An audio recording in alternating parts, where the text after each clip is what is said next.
Bismillahirrahmanirrahim. Assalamu alaikum. Dear students, I am Atashad. Welcome to our YouTube channel Grammar with Timesians.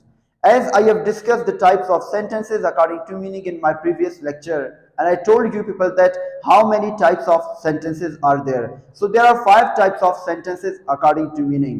उनमें से एक को मैंने discuss भी किया था कि जो 5 टाइप्स ऑफ सेंटेंसेज हैं वो असर्टिव सेंटेंसेज उनमें से डिस्कस हो चुका है, और आज जो है टाइप्स ऑफ सेंटेंसेज में से एक और टाइप की तरफ जाएंगे, एक और टाइप को डिस्कस करेंगे. सो आज का जो लेक्चर है वो है interrogative sentences. Interrogative sentences means सवालिया जुमले. If we go through definition, so definition that those sentences which are used for asking questions, those sentences which are used for asking questions, वो जुमले जिनमें हम सवालात पूछते हैं या वो जुमले जिनमें हम सवाल करते हैं वो इंट्रोगेटिव सेंटेंसेस कहलाएंगे. अब सेंटेंसेस जो है इंट्रोगेटिव जो क्वेश्चंस होते हैं वो हम दो तरह से पूछते हैं. एक है आपके पास कंफर्मेटरी क्वेश्चंस और इंफॉर्मेटिव क्वेश्चंस. यानी जब क्वेश्चंस पूछते हैं इंग्लिश में तो हम दो तरीकों से इंग्लिश लैंग्वेज में क्वेश्चंस पूछते हैं, कंफर्मेटरी क्वेश्चंस और इंफॉर्मेटिव क्वेश्चंस. अब कंफर्मेटरी क्वेश्चंस क्या होते हैं और इंफॉर्मेटिव क्वेश्चंस क्या होते हैं? कंफर्मेटरी क्वेश्चंस वो क्वेश्चंस होते हैं जिनमें हम जो क्वेश्चंस पूछते हैं उनका जो स्टार्टिंग हम करते हैं या तो मॉडल ऑक्सिलरी वर्ब से करते हैं या फिर हेल्पिंग वर्ब से करते हैं, और उनकी आंसर जो होता है वो हमेशा यस और नो में पॉसिबल है. जब एग्जांपल्स की तरफ जाऊंगा मैं वहां पे बताऊंगा कैसे ये मॉडल ऑक्सिलरीज वर्ब से पूछते हैं या कैसे हेल्पिंग वर्ब से पूछते हैं इनको हम, और कैसे उनके आंसर जो है यस और नो में पॉसिबल है. और जो दूसरी फॉर्म है क्वेश्चन पूछने का, क्वेश्चन रेज करने की जो दूसरी फॉर्म है वो है इंफॉर्मेटिव क्वेश्चंस. अब इंफॉर्मेटिव क्वेश्चंस क्या होते हैं?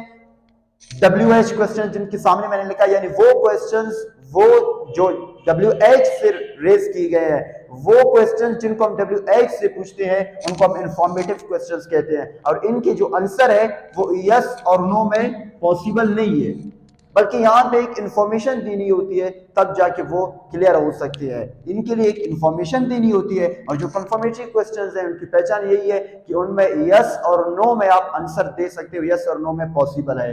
सो एग्जांपल्स की तरफ जाएंगे, अब देखेंगे कि कंफर्मेटरी क्वेश्चंस कौन से हैं इनमें और इंफॉर्मेटिव क्वेश्चंस इनमें से कौन से हैं. So the first example that's are you reading books.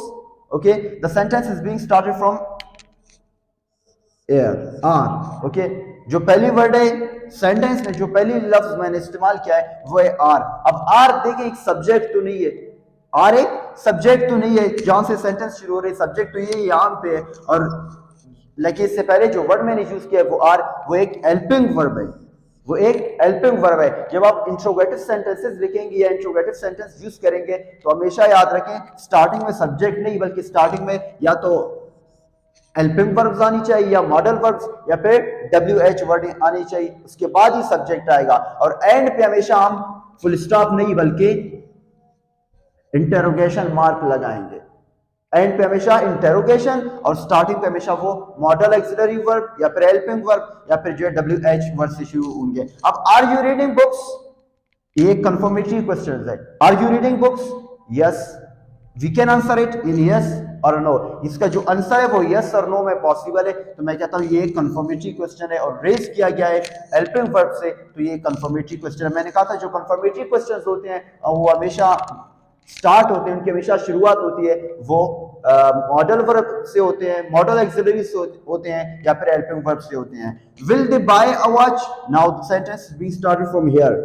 Will, sentence will से शुरू हो रहा है और कहां पे एंड है? इंटरोगेशन मार्क के साथ. तो मैं कहूंगा ये भी एक इंट्रोगेटिव सेंटेंस है.